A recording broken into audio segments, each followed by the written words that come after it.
Have you ever noticed that the kindest people carry the most unhealed wounds? That those who give without calculation are the ones most likely to be taken without gratitude? And what if the goodness you have spent your life offering, the world has quietly become the very mechanism by which the world has learned to take from you without asking? There is something in that last question that may feel uncomfortable to sit with. Not because it is cruel, but because some part of you already suspects it is true. Fyodor Dostoevsky spent his life turning that suspicion into literature, not through argument, but through people, characters so fully rendered that they seem to breathe on the page. Prince Mishkin, the idiot. Alyosha Karamazov in The Brothers Karamazov. Men of genuine, almost luminous goodness, placed into a world that does not know what to do with them. And what Dostoevsky observed, with the precision of someone who had looked very long at human nature, was that the world does not reward genuine goodness. It tests it, it strains it, and in many cases, quietly, without malice and without ceremony, it punishes it. The uncomfortable cost of understanding this is not cynicism, it is something more precise than that. It is the recognition that truly good people, people who listen without agenda, who stay when others leave, who absorb what the people around them cannot carry alone, do not simply attract gratitude. They attract dependency, they attract projection, and eventually, perhaps most painfully, they attract a particular kind of resentment from those who cannot bear what goodness, by its mere existence, holds up to them. A mirror, a quiet, wordless reminder of the gap between who a person is and who they might have chosen to become.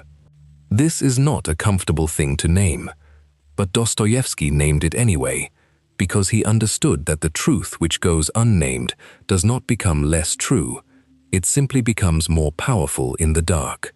So let us bring it into the light for a moment. The pattern begins so gradually that it rarely announces itself. It begins with someone who is reliable, someone who answers when called, someone whose patience seems, to those around them, inexhaustible. And here is the first quiet tragedy. It is not inexhaustible at all. It only appears that way because that person has learned, somewhere and at some cost, to absorb their own exhaustion before it becomes visible to anyone else. They say yes when they are tired. They stay when they would rather leave. They offer care with a consistency so steady that those around them stop registering it as an offering. This is not because the people around them are evil. That framing would be too simple, and Dostoevsky was never simple. It is because the human psyche normalizes what it receives consistently. We are built this way. What arrives reliably stops arriving, in some register of the mind, as a gift. It becomes a condition of life, expected, assumed, and what is assumed stops being seen. Imagine a well at the center of a village, not a shallow well, not a seasonal one, a well so deep and so steadfast that no one in living memory can recall a time before it. Children grow up playing beside it. Merchants build their stalls near it, knowing the foot traffic will always pass through. The sick drink from it in summer. The animals are watered. The town expands outward from it in rings, the way a tree grows from its heartwood. And slowly, so slowly that no single person could be blamed for the shift, no one thinks to tend it. No one asks whether the water level has dropped. No one considers what it costs the earth to keep giving. The well is simply there, as the sky is there, as the road is there, part of the architecture of a life that no longer remembers a time when that architecture had to be built. Perhaps you recognize something in that image. Perhaps you have been the well. Perhaps you have been so consistently present, so reliably available, so unfailingly patient, that the people in your life stopped experiencing your care as something you were choosing to give, and began experiencing it instead as something they were simply entitled to receive. Not because they sat down one day and decided to take you for granted, but because you never let them see the cost, and what has no visible cost appears to have no cost at all. That is where the first wound opens, not with cruelty, with invisibility. And Carl Jung understood exactly what that invisibility does to a person over time. He spent decades mapping the architecture of the self, and one of the things he kept returning to was the persona, the face we construct for the world, the version of ourselves we offer in order to be accepted, to be useful, to be loved. For many people, the persona is built around competence, around warmth, around selflessness. It is a beautiful face, and it works. People draw close to it. They depend on it. They orient their own lives around its reliability. But Jung's warning was not about the persona itself. It was about what happens to everything the persona excludes. Because the self is not only its most generous impulses, there is also anger, the anger of someone who has been overlooked too many times. There is exhaustion, the kind that lives in the body, not just the mind. There is need, the raw, inconvenient human need to be tended to rather than always doing the tending. And when you build a persona so thoroughly organized around giving that there is no room in it for any of these things, they do not vanish. They go underground. Jung called this accumulation the shadow, not a metaphor for evil, but a repository for everything the conscious self cannot afford to acknowledge. The shadow of a good person is not ugly. It is simply starving. And the cruelty of this arrangement is its silence. The anger does not announce itself. The need does not knock. Instead, what you begin to notice, if you are paying attention, is a low, persistent flatness, a sense that something is happening and you are not quite in it. You give, and the giving feels increasingly mechanical, as though your hands remember the gesture, but the rest of you has quietly stepped away. You may mistake this for ingratitude. You may blame the people around you for not filling something they never knew was empty, because you never showed them the whole. What we refuse to name in ourselves does not disappear, it accumulates. And when the shadow finally speaks, when the exhaustion becomes refusal, when the patience breaks, when you say no for the first time, and the word comes out louder and stranger than you intended, you barely recognize the voice. The people around you don't recognize it either. They experience it as a change in you, an unfairness even, because the version of you they built their expectations around would never speak that way. And that dissonance is its own kind of loneliness. It is a particular loneliness, this one, not the loneliness of an empty room, the loneliness of a full one. Imagine being surrounded, always, by people who need something from you. The friend who calls when the world collapses. The colleague who counts on you to hold things together. The family member who assumes your composure because your composure has never once failed them. There are people everywhere. There is noise, connection, demand. And yet at some point in the night, or in a quiet moment between one task and the next, you become aware of a stillness inside you that has nothing to do with peace. It is the stillness of someone who has not been asked about themselves in a very long time. Giving can become a way of not having to be found. If you are always tending, always available, always oriented outward, then there is no space in which the harder question can form. What do you need?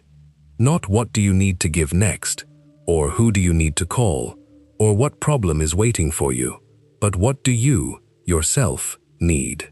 That question, for someone who has spent years in the habit of selflessness, can feel almost grammatically wrong, like a sentence in a language you were taught not to speak. There is a face passing through your head right now, isn't there?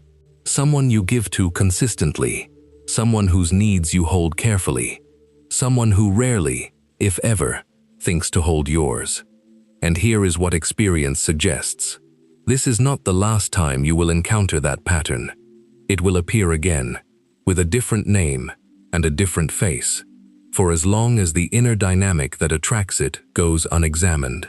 In the pinned comment below this video, you will find a link to a separate reflection that goes directly into that mechanism, why certain people keep finding us, and what it means about the relationship we have not yet had with ourselves. It is worth your time. But let us stay here a moment longer with the lantern. Imagine a lantern carried through a forest at night. The person who holds it does not see their own light. They see the roots the others avoid, the low branches that would catch a shoulder, the place where the path forks and someone might get lost. They hold the lantern out, always out, because that is what a lantern is for. And the people behind them are grateful, genuinely, in the moment, but they are also watching their own feet, their own path, and they stop noticing that the person at the front is walking without being guided, without warmth on their own face, navigating entirely by the light they are giving away. The lantern does not light itself. And if the person who holds it ever slows, ever turns, ever says, quietly, almost apologetically, that they are tired, that the forest has been long, the people behind them experience something that surprises even them. Not concern, first, but a flicker of alarm, not for the carrier, but for the light. What happens to us if the lantern goes out? And that alarm, which the carrier reads on their faces, becomes yet another reason to keep walking, to keep holding out. This is not cruelty. It is the geometry of what has been allowed to form, which brings us to where Dostoevsky's warning becomes precise and uncomfortable. It is not that goodness is naive. That would be a simple problem with a simple solution. The deeper difficulty is that goodness without self-knowledge becomes a form of self-erasure, so gradual, so quiet, that the person living it rarely names it as loss. They name it as purpose. They name it as who they are. Look at Sonia in Crime and Punishment, or Alyosha in The Brothers Karamazov. Figures Dostoevsky drew with extraordinary care. What troubles him about such characters is not their goodness itself, but the question he circles without quite answering. What are they not looking at? Alyosha's serenity is real, but it is hard-won and grounded in a self that prays, that doubts, that chooses. Sonia's sacrifice is immense, but Dostoevsky shows us the cost. Not to diminish her, but to honor the truth that cost exists. What he seems to warn against, across novel after novel, is the character who sacrifices endlessly and never once stops to ask, why do I need to sacrifice this much? What would remain of me if I stopped? That question, the one that goes unasked, is not a selfish question.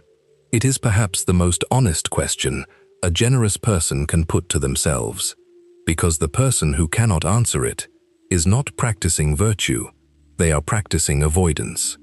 Giving has become the long way around, the unbearable work of sitting with themselves. A goodness that costs you yourself is not goodness. It is a transaction you have not yet named. Boundless giving depletes, chosen giving restores. And the difference between those two is not the act, it is the self that stands behind it. A limit is not a failure of generosity. A limit is the very condition that makes generosity real, because it means that when you give, something genuine is being offered, not the automatic output of a person who has forgotten they were allowed to stop. Perhaps this is worth sitting with for a moment, in the form of a question turned inward. Imagine a garden tended by someone who never rests, who waters in drought and in flood alike, who prunes compulsively, who cannot walk past a wilting stem without feeling personally responsible. The garden is beautiful. Visitors admire it. But the gardener's hands are raw, their back is bent, and they have not once sat down to look at what they have grown. They cannot. Sitting would feel like neglect, and so the garden is magnificent, and the gardener is starving, not for want of beauty, but for want of permission. Permission to be inside the garden instead of only tending it, to let something bloom without their hands on it, to trust that what has taken root does not require their constant intervention to survive. The garden, it turns out, was never as fragile as the gardener's anxiety required it to be. Only the gardener was. How many times did you say yes, while every part of you was saying no? How many times did you swallow your exhaustion so that someone else could feel at ease, so that the room could stay light, the mood could stay warm, the moment could pass without the discomfort of your truth inside it? How many times did your patience for others far exceed any patience you have ever extended to yourself? How many times did you tend to someone else's wound with a care and a gentleness you have never once turned toward your own? Sit with that for a moment. Not to condemn yourself, there is no condemnation here, but to see it clearly, because the pattern you have lived inside is not a character flaw. It is not weakness. It may be, as Dostoevsky suspected across a lifetime of writing broken and luminous human beings, the signature of someone who learned very early that love had conditions, and that those conditions looked like usefulness. The reframe is not that you should stop giving. The reframe is this: a goodness that costs you yourself is not goodness. It is a transaction you have not yet named. Boundless giving depletes. Chosen giving restores. That is the whole difference. Not whether you give, but whether you have returned to yourself first. Whether there is a self present in the act, with its own weight, its own voice, its own right to say, not today, or not like this, or I will give you this, but I cannot give you that. Goodness rooted in a self that exists is generosity. Goodness that requires the self to vanish is something quieter and sadder, and it deserves a more honest name. Perhaps the question worth carrying out of this reflection is simply this: what would your life look like if you treated your own needs with the same seriousness, the same tenderness, the same patient attention you have spent years offering to everyone around you?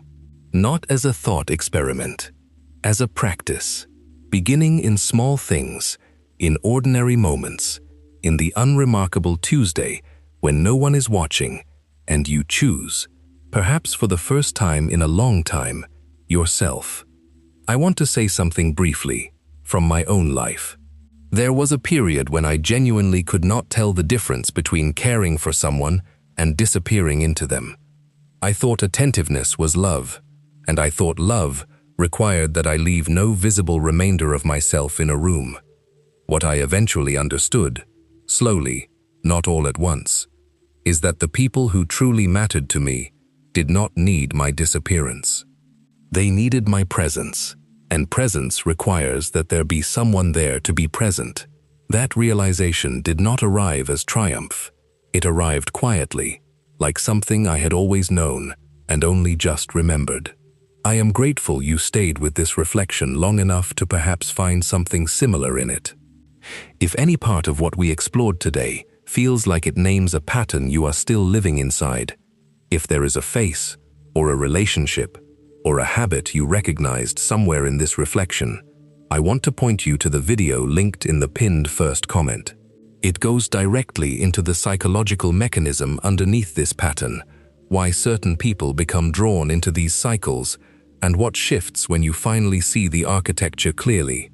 It is the natural next step from here. And if something in this video moved something in you, if you felt, even briefly, that you were being seen rather than addressed, I'd invite you to write just this in the comments. My goodness begins with me. Nothing more is needed. Those 4 words, written in your own hand, are a quiet act of return. If you haven't subscribed yet, consider doing so. This channel tends to find the people who needed it, which suggests You may be exactly where you are supposed to be.